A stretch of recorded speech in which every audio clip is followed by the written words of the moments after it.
What are the topics on sleep that most people just aren't talking about? Because you're right, there's the idiot-proof stuff we all know about. Yeah.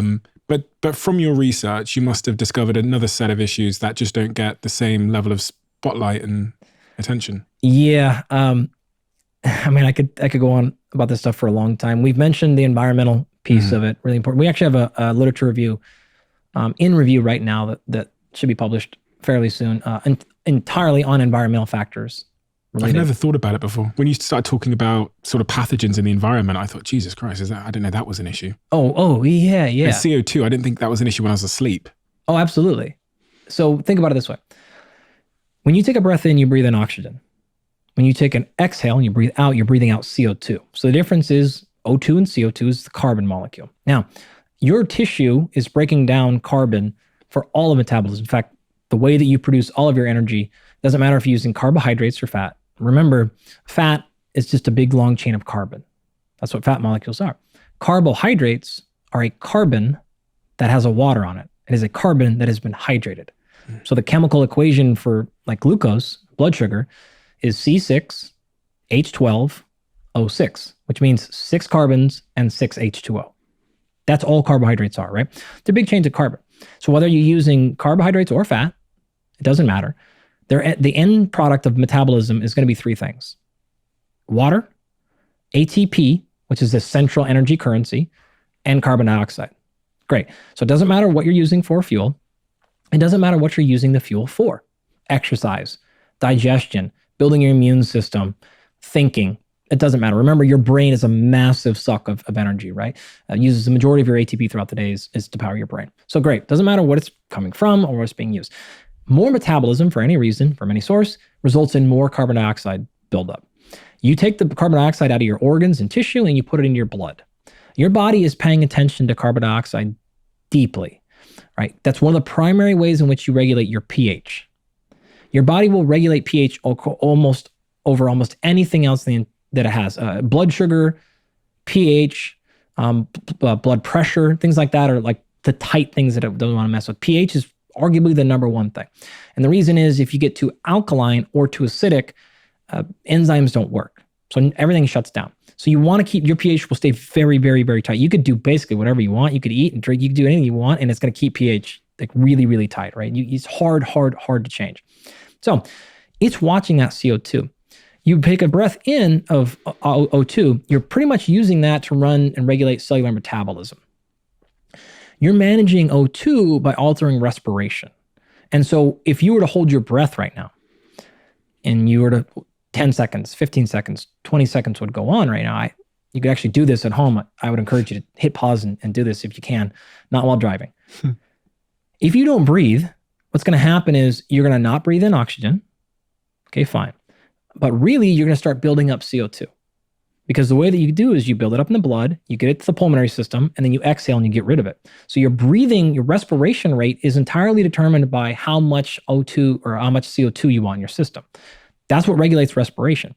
Such to say, that air hunger you're feeling when you're holding your breath, it's not that you're running out of oxygen. You have anaerobic metabolism. You can produce boatloads of energy without oxygen. You have enough oxygen in your system currently to go extensive amounts of time. You're not running out of oxygen. What you're feeling is a buildup of CO2. It's the CO2 that drives your respiration. So when you then breathe out, you've exhaled, and then you're probably going to go and breathe pretty hard for a few times because what you're saying is there was too much CO2 buildup. I need to dump it so I can lower that level. Okay. Now, physiologically, we call that hypocapnia. Capnia is carbon dioxide, and hypo is low. If you breathe a bunch, hyperventilate, you're getting CO2 concentrations very, very, very low. Bringing it back to that. If you hold your breath and hypoventilate, you let CO2 concentrations go up. CO2 concentrations have a bidirectional relationship between psychology and physiology. Okay?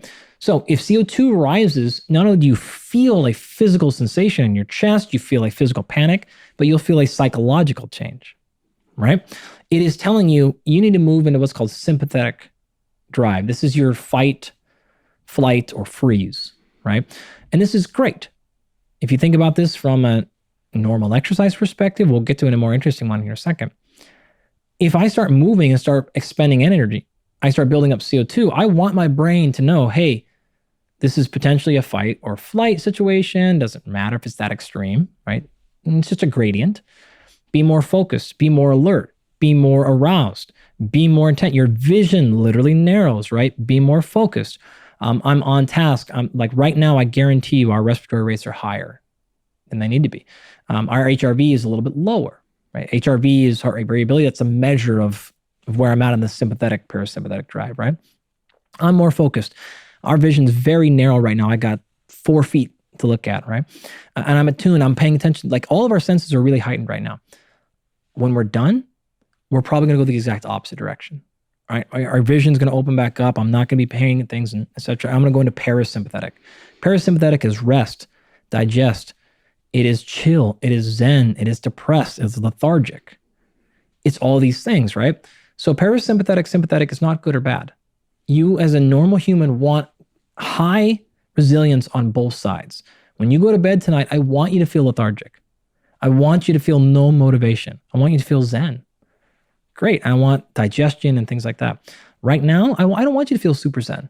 Like I want you to be a little bit like, maybe same way, right? A little bit alert, speaking a little faster than you'd like to be, but really focused, driven, and motivated. That's great. I don't want you feeling that though before going to sleep. I don't want you feeling lethargic when it's time to wake up. I don't want you feeling lethargic when we got to go to the gym. So it's about just making sure we're on when we want to be on and not when we want to be on. So your CO2 is going to tell you that. So a physical stressor, like the exercise, elevates CO2, tells the brain, sympathetic drive. A psychological stressor does the exact same thing. So we could be not doing anything. We're experiencing that right now. We're not moving at all for the most part, but I guarantee you our cortisol levels are higher, our glucose is being dumped into the blood, elevated. I guarantee you our strength right now is higher. Our speed, our power, our muscular endurance is higher right now than in the exact same situation if we were watching TV.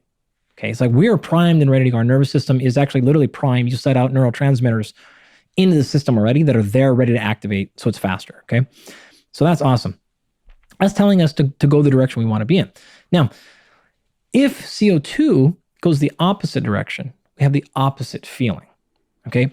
So we get super zen, super chin. So what you want to be doing is breathing at a rate to where your supply meets your demand. If my supply is up a little bit and I have a little more demand, then I'm going to breathe a little bit more. Normal respiration rate at night should be something like 11, 10 breaths per minute, okay? Mm-hmm. If you're looking at your overnight sleep tracker and you're seeing you're breathing 16, 17, 18 breaths per minute, a couple of things are probably happening. Number one, you may have some form of sleep apnea. You can't get enough oxygen, so you're ventilating more than you need to be. Number two, you could be in sympathetic drive more than you need to be, okay? Now, that can be happening for a number of different reasons, but you're over breathing. You shouldn't be breathing that much because your demand of energy is very, very low. And so you're dumping CO2. By doing that, your CO2 concentrations get too low. This puts you in a little bit of a state we call respiratory alkalosis. Your kidneys will oftentimes, not always, often though, respond by trying to put you into metabolic acidosis. And so there's a lot of research showing that people that are diagnosed with metabolic acidosis, it's actually misdiagnosed. In reality, it's respiratory alkalosis that caused it's the overbreathing that caused the problem.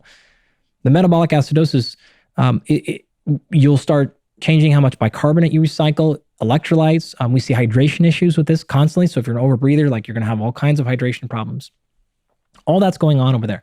Okay, so getting back now that we have a little bit of foundation to what's really happening with CO2 in your room. If you are what we call CO2 sensitive and you're intolerant to CO2, so a little bit of CO2 starts building up and your body already kicks you into a position where it thinks you're way too high, it then will tell you to start breathing. You'll start over breathing. That whole cascade I just explained then kicks in. So what happens to your HRV? Gets worse. What happens to your ability to fall asleep? Gets worse. Oh, I wake up and then I can't get back to sleep. You look at your respiratory rate, you check your CO2 tolerance, you're going to know exactly why, right? Now, I'm about to finish the circle. If it's not those things, and you simply are sitting there, let's imagine you and your partner are in your room. Do you guys have any other living things in your room that sleep with you?